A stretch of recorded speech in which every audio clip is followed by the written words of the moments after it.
Hello guys, क्या हाल है आप सभी का and welcome to another episode of Naruto Shippuden. और आज हम डिस्कस करने वाले हैं एपिसोड नंबर 24। इस एपिसोड में हम सासुरी और साकुरा का असली पावर देखेंगे, तो एंड तक जरूर देखना। और अगर आपको ये एपिसोड्स अच्छे लग रहे हैं तो चैनल को जरूर सब्सक्राइब कर लेना, क्योंकि हम जल्द ही 1000 सब्सक्राइबर्स कंप्लीट करने वाले हैं। तो एपिसोड के शुरुआत में हम देखते हैं कि साकुरा ने एक पंच मारकर आयरन सैंड को दूर फेंक दिया है। तभी हम देखते हैं सासुरी को, जो स्पाइडरमैन जैसा दीवार पे चिपका था। फिर वो नीचे आता है, फिर वो अपने चाकरा से वो ट्रायंगल वाला आयरन सैंड को कंट्रोल करता है और उसे गोल गोल घुमाने लगता है। फिर वो उसे साकुरा पे अटैक करता है, लेकिन साकुरा उसे बचकर दूर चली जाती है। फिर दोबारा वो ट्रायंगल वाला आयरन सैंड साकुरा के पास आ रहा था, लेकिन तभी साकुरा उसे पंच मार के दूर फेंक देती है। फिर सासुरी भी वो रेक्टेंगल वाला आयरन सैंड से अटैक करने वाला था, लेकिन साकुरा उसे भी एक पंच मार के दूर फेंक देती है, जिससे वो गुफा के ऊपर जाके लग जाता है। अभी सासुरी अपने चाकरा से रेक्टेंगल वाले आयरन सैंड से दोबारा अटैक करता है, लेकिन साकुरा एक और बार उसे मार कर दूर फेंक देती है। ये करते ही वो गुफा पूरा धंसने लगता है। वहीं बाहर काकाशी सेंसेई को भी वो धमाका सुनाई देता है। उसे सुनकर वो कहते हैं कि ये आवाज तो गुफा की तरफ से आ रहा है, हमें जल्दी करना होगा। वहीं नारुतो गुस्से में कहता है, काकाशी सेंसेई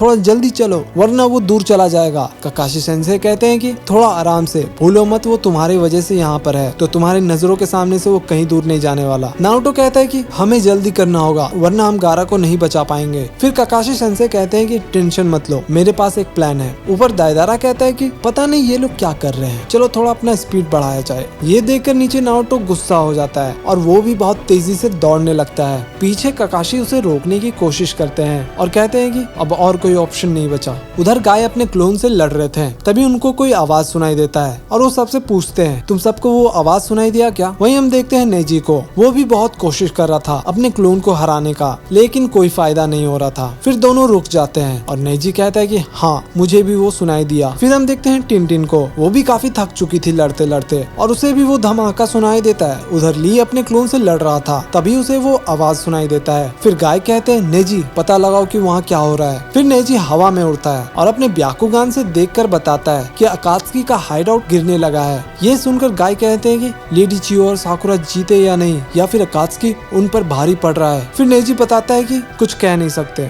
वहीं हम देखते हैं गुफा लगभग तबाह हो गया था। अंदर सासुरी कहता है कि तुम्हारे में बहुत पावर है, मानना पड़ेगा।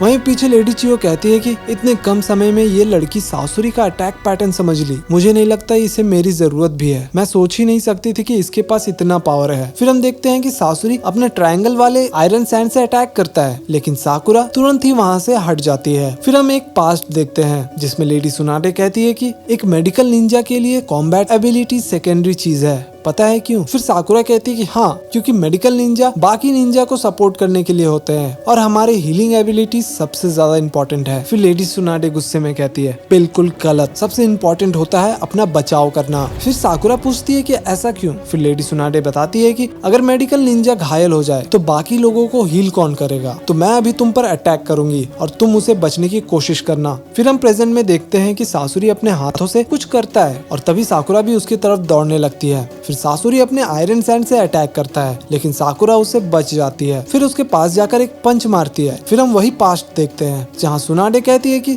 तुम रेडी हो? साकुरा कहती है कि हाँ बिल्कुल। तभी लेडी सुनाडे ऊपर जाती है और एक जोरदार जमीन पर लात मारती है, और तभी सुनाडे उसकी तरफ एक पंच मारने वाली होती है, लेकिन साकुरा अपना आंख बंद कर लेती है। फिर सुनाडे कहती है कि अपना आंख खोलो, लेकिन फिर भी वो एक पंच मार देती है, जिससे साकुरा दूर जाकर गिरती है। सुनाडे कहती है कि अपने एनिमीज के सामने कभी आंख बंद मत करना, तुम्हें उसके सारे मूव्स को देखना होगा। एक शिनोबी को पता होता है कि हर किसी का एक स्ट्रॉन्ग लेग और एक स्ट्रॉन्ग हैंड होता है। अगर तुम इन चीजों पे ध्यान दोगी तो तुम्हें उनका पैटर्न समझ आ जाएगा और तभी तुम अपने एनिमीज का वीक स्पॉट ढूंढ पाओगी। फिर प्रेजेंट में साकुरा कुछ नोटिस करती है कि सासुरी अपने हर अटैक से पहले अपने फिंगर को मूव करता है। फिर सासुरी कहता है कि चलो अब मैं दिखाता हूँ। फिर हम देखते हैं कि उसका पपेट से चाकरा निकलने लगता है, जिससे वो आयरन सैंड होता है ना, वो नीडल बनने लगता है और वो सारे नीडल नीचे गिरने लगते हैं। साकुरा भी बचने की कोशिश करती है। थोड़ी देर बाद हम देखते हैं कि लेडी चियो जमीन पर गिरी हुई थी। फिर हम देखते हैं साकुरा को, और वो बहुत ही बुरी तरह घायल हो चुकी थी। साकुरा को बहुत ज्यादा पॉइजन लग चुका था। फिर लेडी चियो कहती है कि तुमने आयरन सैंड में पॉइजन मिला दिया सासुरी, ये बहुत गलत किया, और तभी साकुरा जमीन पर गिर जाती है। फिर सासुरी कहता है कि चलो अब खेल खत्म कर करते हैं और अपने पपेट को उनको मारने के लिए भेजता है। और वो साकुरा के पास पहुंचते ही साकुरा उठती है और उस पपेट को एक पंच मारकर तोड़ देती है और ये एपिसोड यहीं पर खत्म हो जाता है। अगर आप जानना चाहते हो कि आगे क्या हुआ तो भाई चैनल को जरूर सब्सक्राइब कर लेना। तो मिलते हैं अगले एपिसोड में, तब तक के लिए बाय बाय।